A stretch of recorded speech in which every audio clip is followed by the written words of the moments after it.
Hello guys! Tara, samahan nyo kaming tikman ang sikat na Diwata Pares Overload dito sa Pasay Branch.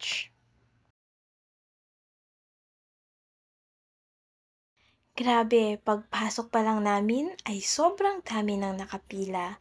Pero huwag kayong mag-alala dahil mabilis lang naman silang mag-serve dito.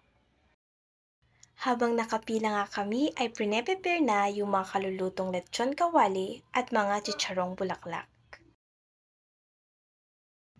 Sa wakas, matitikman na natin ang pinagkakaguluhang pares ni Diwata. Ikaw na palang bahalang maglagay ng onion leaves, bawang at chili oil kahit gaano pa karami ang gusto mo. Itsura pa lang, nakakatakam na. Sinimulan na niyang tikman yung pares. Totoo nga na overload. Siyempre, dahil ako ang taga-video, siya na naman ang unang kakain.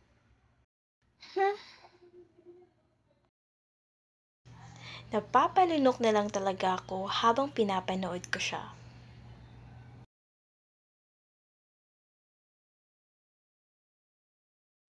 Ito naman yung chicken ni Diwata. Chicken ha, hindi chicken.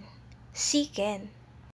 Sobrang laki talaga at napaka-crunchy. Worth 120 pesos with rice na rin. Yung Pares Overload ay worth 99 pesos. Andy rice at may free soft drinks ka na, kaya sulit. Honest review namin sa Pares Overload. Masarap naman, naubos naman namin. Sa chicken naman, simot lahat. Sa kanin, may mga natira kami kasi sobrang daming nilagay. Thank you, Diwata Pares Overload. Sobrang nabusog kami. Next na pupuntahan namin ay sa bagong pwesto mo naman sa Quezon City. Yun lang, salamat sa panonood. Bye!